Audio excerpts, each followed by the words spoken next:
Hi there, I'm Skaji. I'm a practicing witch and a professional tarot nerd. And I'm glad you're here. Today, we're going to talk a little bit about the history of the tarot. Now, I could go on and on and on about the... What's going on?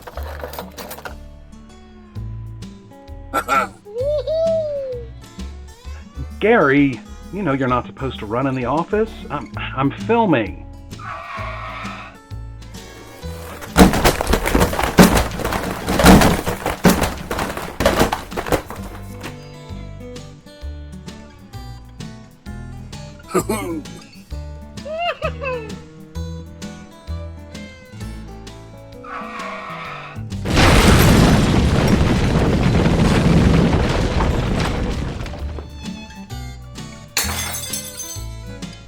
I'm okay. Sorry about that. Where was I? You were right there, in the chair. Thank you, Gary.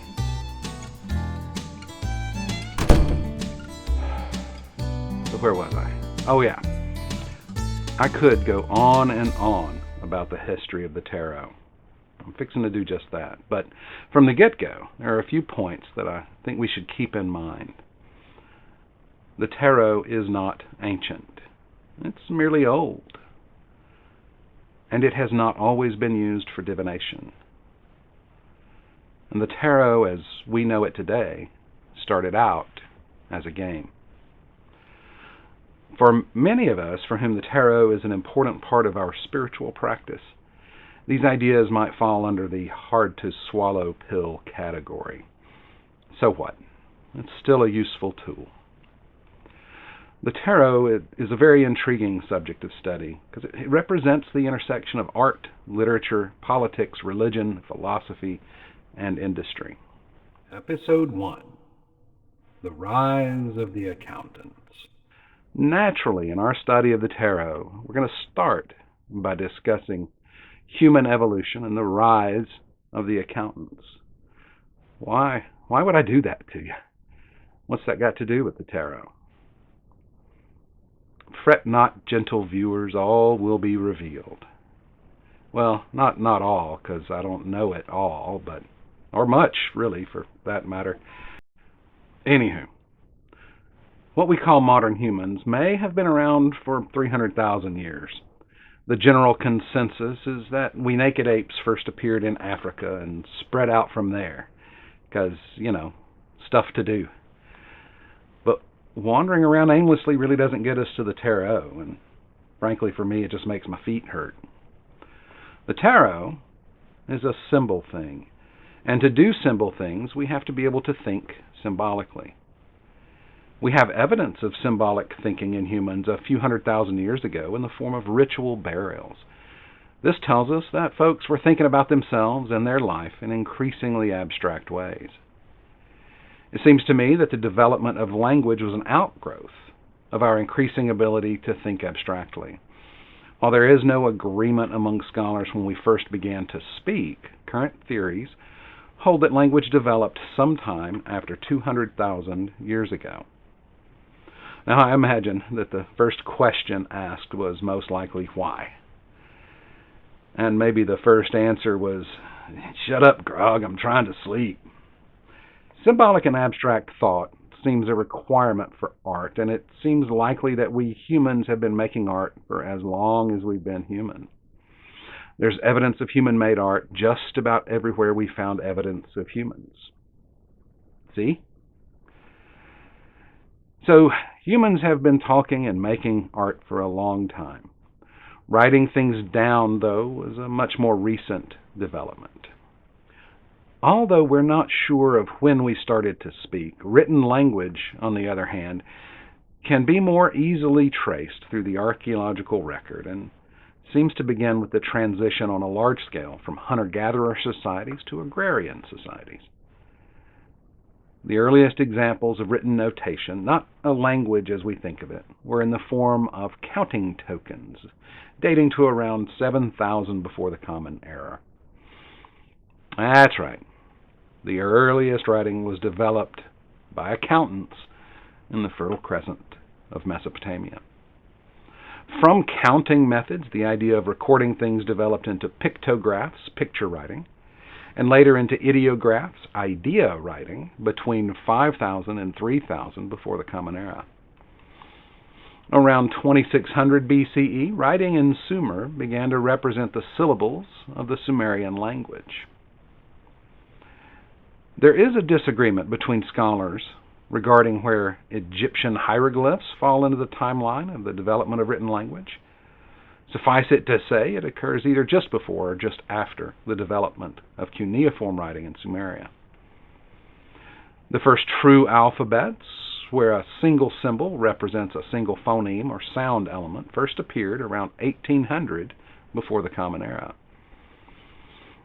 Writing systems did develop independently in other parts of the world, including Mesoamerica, 300 BCE, India, 1700 BCE, and China, 1200 BCE. Written language is a technology, and a particularly useful one. As such, it spread rapidly through trade. There are those pesky accountants again. Episode 2. The Accountants Remember. As an intellectual technology, writing is rather useless without something to write on. The earliest media for anything easily agreed upon as writing were clay tablets around 9,000 years ago. There may have been others, cave walls, wood, bone, shell, but clay seems to be the earliest portable and persistent medium for writing. And clay tablets could be stored and filed. Accountants. I wonder how somebody was first inspired to start writing things down. I imagine a typical Sumerian potter sitting at work at his table there, inscribing a nice pot when his wife asks, "Did you remember to go to the market?" He gets his troubled look on his face. He had forgotten. And then his wife asks him, "Did you tell Urter that you'd sell him 6 goats? We only have 6 goats. What are we going to do if you sell all the goats?" Now our friend, he's even more troubled, and he thinks to himself, if there were only a way for me to record things so I could remember stuff and keep up with it. Well, he looks at the pot he's working on, and he looks at the tool in his hand, and he has this light bulb moment. Well, they didn't have light bulbs then, did they? So he had this oil lamp moment and set to work figuring out how to keep up with things, and in one fell swoop, he invented writing, sticky notes, and double-entry bookkeeping. Around 4,500 years ago, the Egyptians began to use papyrus as a medium, and the earliest use of parchment, which is animal skin media, was around 2,200 years ago. But paper, as we think of it today, is a relatively recent invention. The first paper was produced from fibers derived from recycled textiles, typically hemp, cotton, or linen. The earliest archaeological evidence of paper making is from China around 2,200 years ago. And from China, paper made its way slowly along the Silk Road through the Middle East, North Africa, and finally into Europe through Islamic Spain around 1100 of the Common Era. I'm not saying it was accountants. Episode 3. Your Permanent Record. So our Sumerian friend was finally able to make a shopping list for the market and keep up with his goats. But everything was done one at a time and by hand. The earliest form of printing was with stamps in Acadia around 4,200 years ago. These stamps were made of clay and were used to inscribe bricks and identified the builder and dedication information. This made the inscribing of things with identical information much easier. I guess we could say this was the first paste function. Woodblock printing with carved wooden blocks was developed in China around 1,800 years ago. The earliest movable type was also developed in China only a short 800 years later, around 1,000 years ago, and was used for official documents. Those Chinese emperors, they loved keeping their permanent records. What we think of as a printing press was developed in several different places and at different times. But the one we might all have heard of was the printing press of Johannes Gutenberg. He printed the first mass-market books in Europe around 1440 of the Common Era. Oh, thank goodness, the printing press. Surely we've finally made it to the tarot. You hold your horses, not quite. Episode 4. Games People Play. People really like playing games, and it seems we humans have been playing games for a very long time. Games with dice have been around for at least 5,000 years, and board games almost that long. Card games, however, aren't quite that old. Kind of need cards for card games, and we need paper for that. Playing cards originated in China around 1,000 years ago. China is also the birthplace of paper, so go figure. Now, playing cards migrated westward into Arabia via the Silk Road around 1100 of the Common Era. The Mamluk culture of Arabia developed their own card games. Some of these games mirror, or perhaps foreshadowed, the composition of the tarot with 4 suits and court cards. These Arabian games traveled as Arabian culture expanded into Europe in the 1300s of the Common Era. Check out these beautiful Mamluk playing cards from around the 15th century. We're almost there. It's almost tarot time. The earliest card games were either hand-painted or block-printed, or both of these, and would have been expensive to produce. During this time, only the wealthy and elite would have been able to afford playing cards. So now there's this new game in town, or village, or castle, or wherever. We know a couple of things about card games in Europe during the 14th century. These games were popular enough that there were folks who specialized in making cards. Also, the church didn't much like people playing games. In 1380, the Common Era, Rodrigo Borges of Perpignan, France, was listed as a pinto in napiero, painter and playing card maker. This is the earliest known reference to a playing card maker by name. Then, in 1392, King Charles VI of France bought 3 packs of cards, gilt and colored and variously ornamented for the amusement of the king.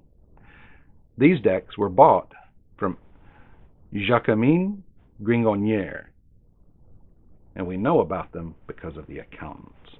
Around 1420, Marziano da Tortona wrote descriptions of cards conceptualized by Filippo Maria, Duke of Milan, and apparently painted by Michelino da Bezzoso. The book written for this still exists in the Bibliothèque Nationale in Paris, although the cards sadly do not. These were quite possibly the first cards conceived of in a way that we understand the tarot as it exists now. In 1470, during a sermon recorded as the Sermones de Ludo Comalis, an unknown monk attributes the invention of playing cards to demons. Isn't that special? The Sermones de Ludo manuscript shows a list of cards which we might recognize as the major arcana.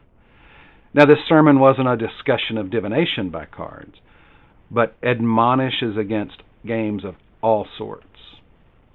Poor preachers whose admonishments are often taken as suggestions. The earliest complete tarot deck known is the 1491 Italian Solabusca deck, and this deck had a fully illustrated minor arcana and was influential in the development of later decks. Episode 5. The Rise of the Magic Nerds.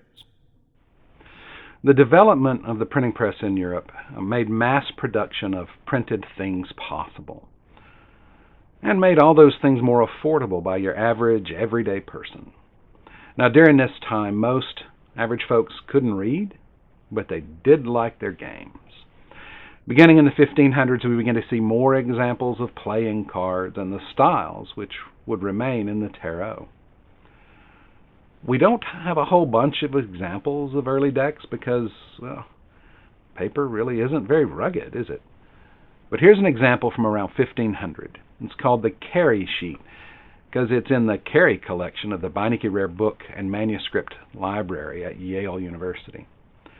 possibly produced in Milan, Italy, it bears striking similarities to the Marseille style, yet includes some features of the Italian style as well. It's during this time that we begin to see evidence that folks were using cards for divination.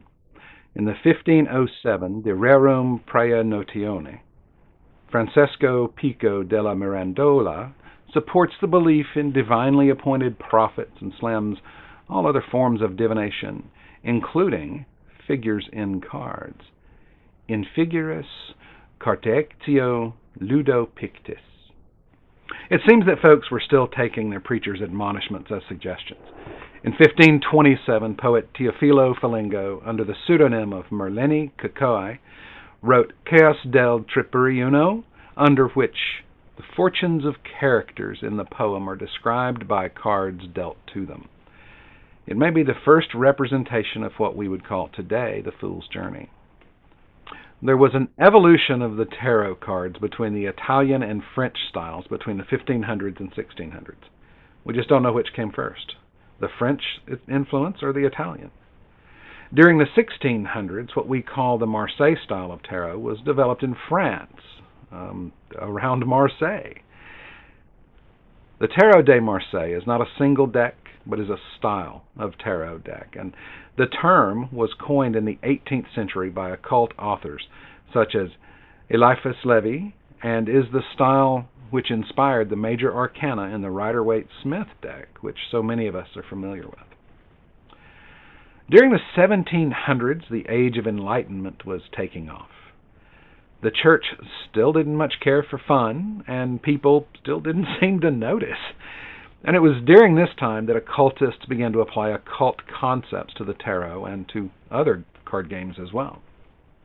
In the late 1700s, two French occultists, Eteilla and Coeur de Gabelin, published some pretty influential stuff about cartomancy. Eteilla, which was the pen name of Jean-Baptiste Hayet, published the first book on divination with cards in 1770. The title is in French. Naturally, he's French, so let's see how I do. Eteilla, ou manière de requer avec un jet de cartes. I didn't butcher that too badly. Translated into English, it's Etier, or a way to entertain yourself with a deck of cards. A few things here. Did he really think he was fooling anybody? He just turned his name around backwards. Then he used it like a brand name. He named his technique after himself. Really, who does that? Makes their name a brand. Oh. Right. Anyway, in his book, Eteilla wasn't using what we'd call a tarot deck. He used a 32-card piquet deck, a little deck. And he did define, though, the divinatory meanings, and he discussed the concept of reversed cards. In 1781, Coeur de Gabelin, also known as Antoine Coeur de Gabelin, published oh my, this one's a mouthful. Le monde primitif, analyse et comparé avec le monde moderne, or the primitive world analyzed and compared to the modern world, in a series of volumes beginning in 1773. Now, in volume 8, published in 1781, he published a history of the tarot, which was completely fabricated. In his version of the history of the tarot, he claimed that it was a translation of sorts, in visual form, of ancient Egyptian teachings and wisdom. Maybe I should cut him some slack.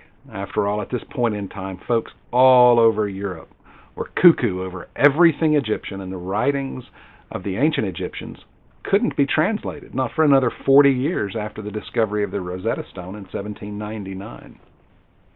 De Gabelin included in Volume 8 an essay by Comte de Mallet, which includes what might be the first tarot spread, and interestingly, is the only tag team spread I've ever seen.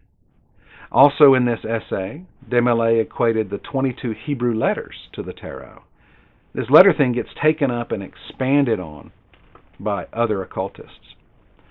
If you're interested in that spread I mentioned, you can check it out on Mary K. Greer's blog. I've included a link to that in the description. Not to be outdone, old Etier published a new and improved expanded book on the tarot in 1785.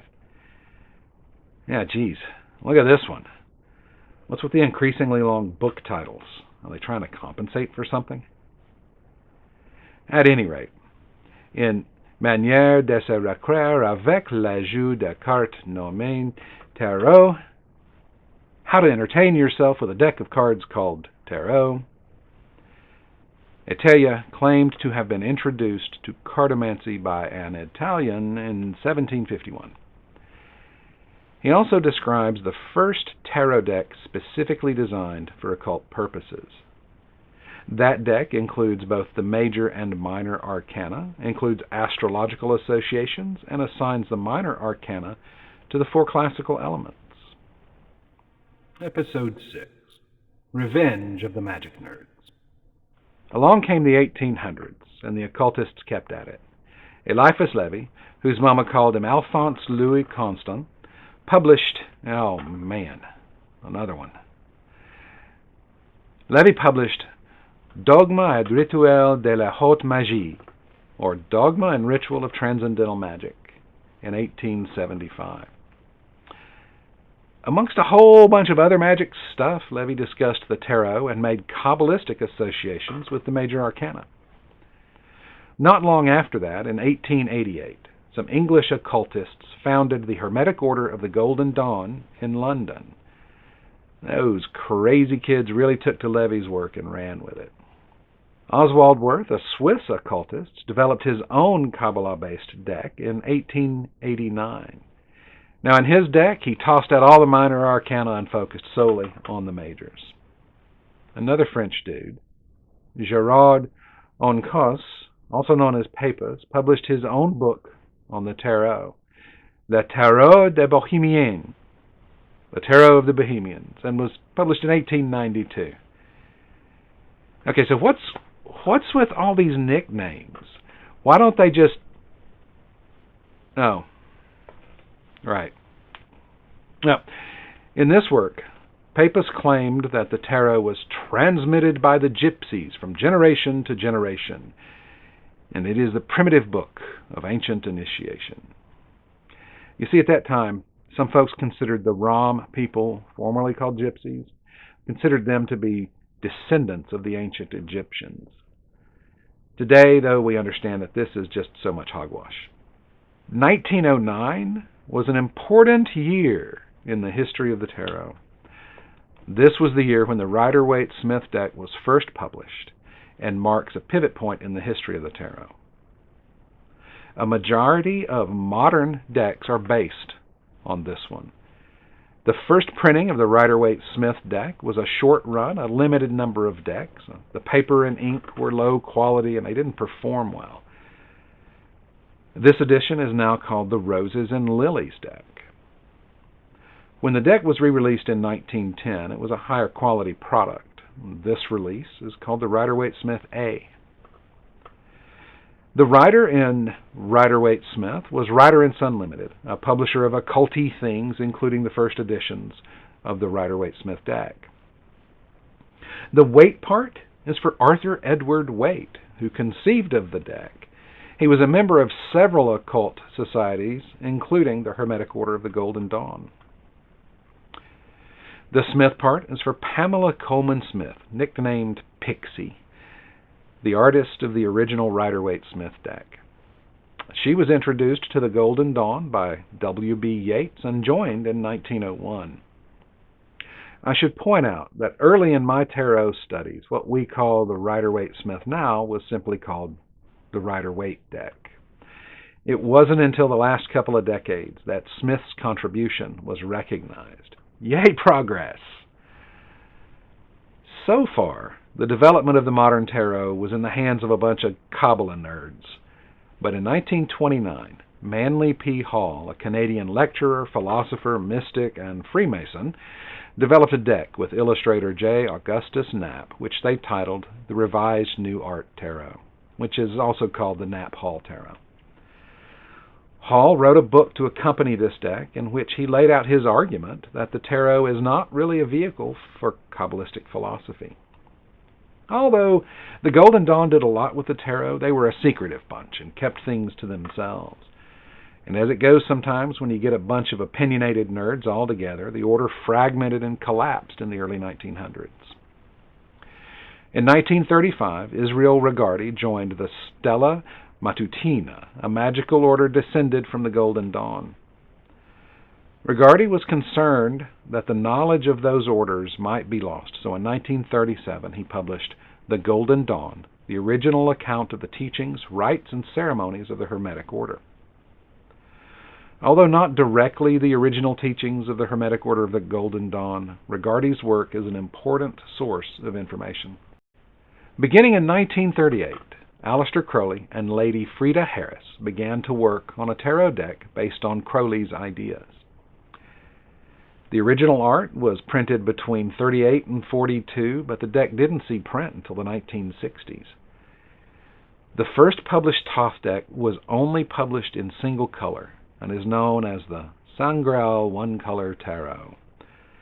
The full-color Thoth deck you may have seen wasn't printed until 1977.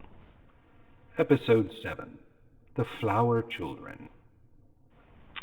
Up to this point in the history of the tarot, it's been largely in the hand of total magic nerds.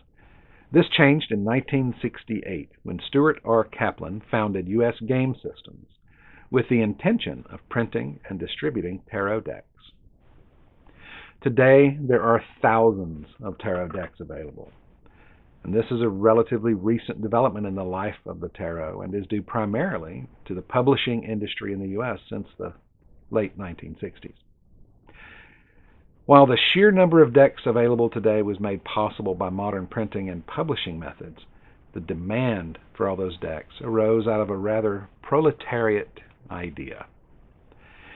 In the counterculture movement of the 60s, epitomized by those lovely hippies and flower children, there was a drive to put all kinds of things into the hands of the individual and to deny rigid traditionalism. In 1968, the new tarot, the Tarot for the Aquarian Age, by John Cook and Rosalind Sharp, was published by Western Star Press. While based on the more traditional Rider-Waite-Smith deck, this deck was a divergence from traditional use. There's an interesting article on tarotHeritage.com which briefly discusses this new tarot. According to Cook and Sharp, the card's meanings are already in your subconscious, waiting to be unlocked by the magic of the tarot image. Whoa, you mean I don't have to memorize everything out of that little white book? No. And even better, you don't even have to read a bunch of books written over 100 years ago. I mean, you can if you're so inclined. I did, and it has served me well.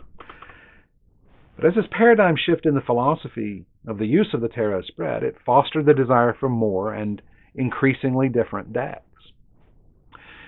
A majority of the stuff written about the tarot in the past 50 years, and a lot of my own practice, is a result of this paradigm shift.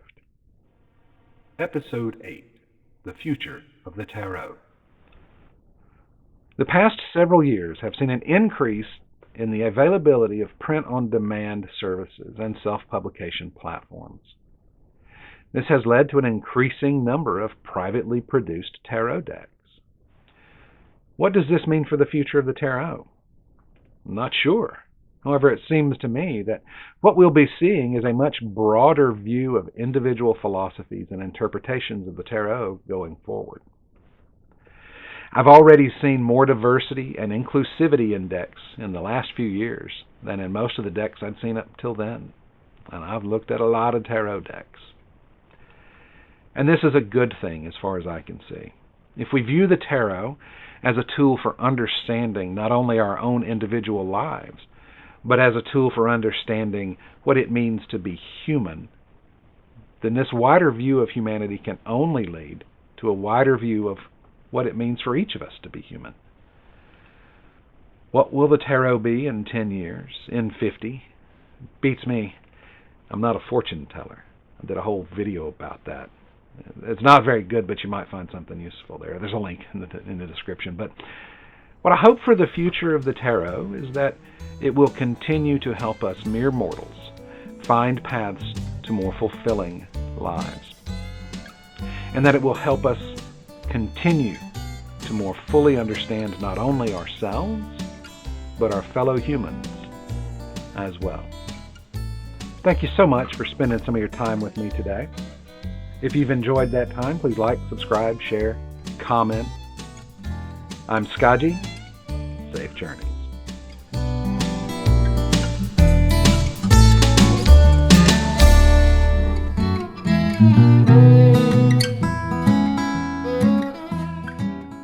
Grigo Borges of Perpignan, Charles VI of France, bought three packs. I ain't gonna play with 3 cards. It's barely a spread. These were quite possibly the first cards conceived in a way how we use. What the hell's wrong with that sentence? Oh, geez, I got the first one so right. Francesco Pico della Jeez Louise. Bloody American education system. The term terre de Mosaic. Wow, I made it through all of that. I don't know. It's 2-letter words. 4-letter words. 2 French occultists, Etienne and Coeur de Gabelin, in Manière de se recréer avec l'ajout des cartes nommées de Etienne, bloody French. Oh, you're kidding me.